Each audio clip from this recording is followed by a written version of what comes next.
Assalamualaikum warahmatullahi wabarakatuh. Saya Rasti Adi Puji Astuti, NIM 7211419028. Nah, pada kesempatan kali ini saya akan menjelaskan mengenai materi bab 1 di mata kuliah Sistem Informasi Manajemen.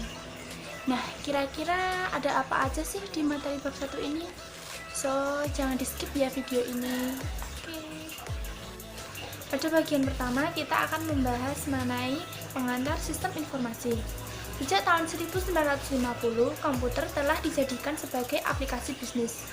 Sejak saat itu pula, baik piranti keras maupun piranti lunak mengalami kemajuan yang sangat dramatis, yang dapat dinikmati manfaatnya dalam pemrosesan komputer, baik secara individual maupun organisasi. Nah, komputer yang pertama kali dipasarkan secara luas yaitu Univac, yang pertama kali dipasang di Biro Sensus AS pada tahun 1951, kemudian di General Electric pada tahun 1954. Pada waktu yang bersamaan, IBM atau International Business Machine merespon hal tersebut dengan meluncurkan produk Lini yang mengarah pada sistem per 360 pada tahun 1960-an, yaitu komputer yang pertama yang mendukung banyak pengguna pada waktu yang bersamaan. Nah, pada tahun 1970-an muncullah komputer mini yang ukurannya lebih kecil daripada mainframe besar yang populer di kalangan pengguna ilmiah. Tidak selang beberapa lama, pada tahun 1980 muncullah tren komputer yang ukurannya lebih kecil daripada komputer mini yang disebut dengan komputer mikro. Nah, pada waktu itu, komputer mikro tidak hanya dapat digunakan oleh perusahaan-perusahaan kecil, namun para pengguna individual dapat menggunakannya. Pada awalnya, komputer hanya digunakan untuk membantu tugas-tugas yang sederhana, seperti menambahkan angka secara cepat. Namun, semakin lama, komputer mengalami kemajuan yang sangat pesat yang dapat membantu untuk komunikasi di berbagai skala bidang. Pada masa sekarang ini, teknologi informasi telah menunjukkan kelangsungan adanya perubahan tren ke arah penyusutan ukuran dan peningkatan kualitas. Bagi perusahaan-perusahaan pembuat komputer, mempertimbangkan bagaimana masyarakat dapat dengan mudah mengakses teknologi yang dapat diakses kapan saja dan di mana saja. Kemudian, kita akan melanjutkan ke sejarah sistem informasi.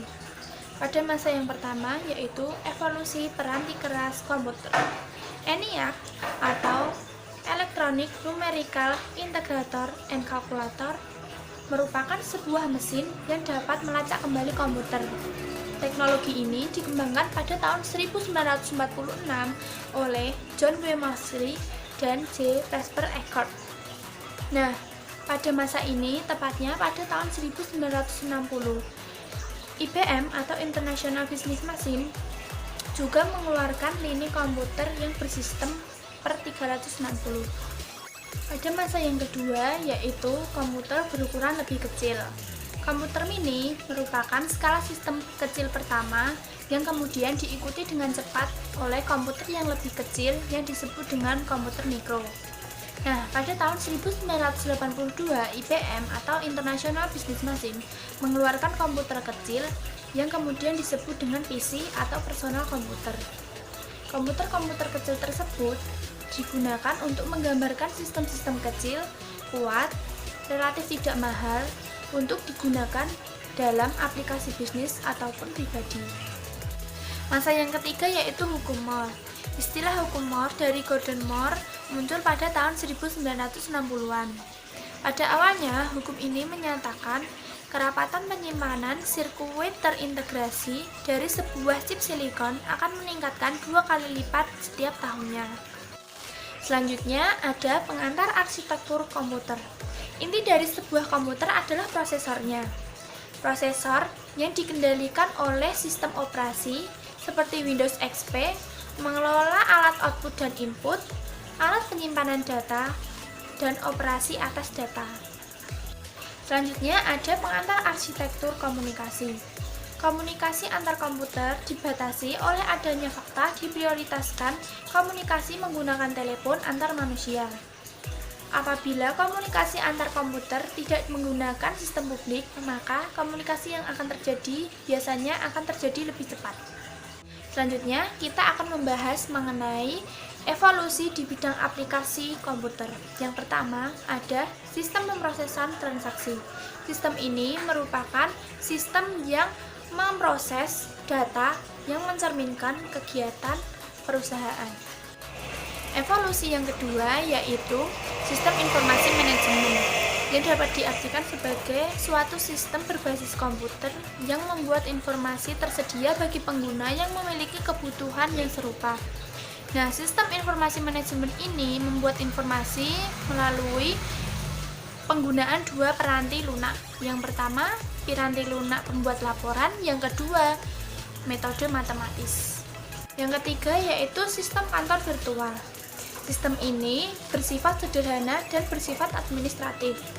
Manajer menggunakan teknologi ini untuk melakukan pengelolaan sendiri atas sebagian tugas yang bersifat administratif. Yang keempat, ada sistem pendukung pengambilan keputusan. Pada tahun 1971, sistem pendukung pengambilan keputusan ini dicetuskan oleh G. Anthony Gorey dan Michael S. Goodmorton. Yang kelima, ada sistem perencanaan sumber daya perusahaan.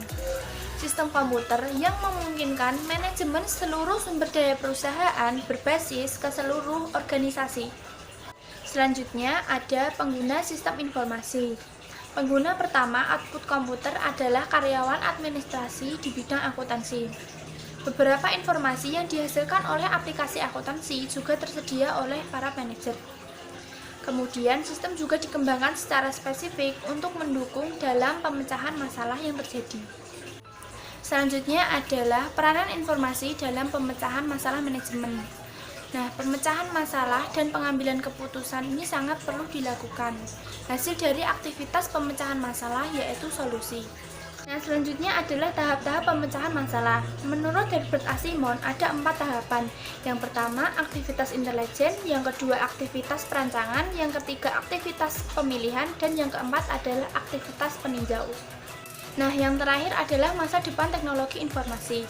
Masa depan teknologi informasi didorong oleh biaya yang rendah dan meningkatnya kekuatan komputer serta komunikasi.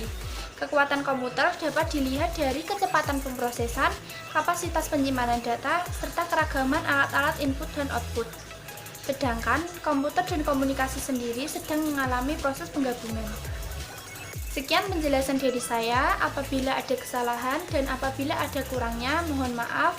Wabillahi taufiq wal hidayah. Wassalamualaikum warahmatullahi wabarakatuh.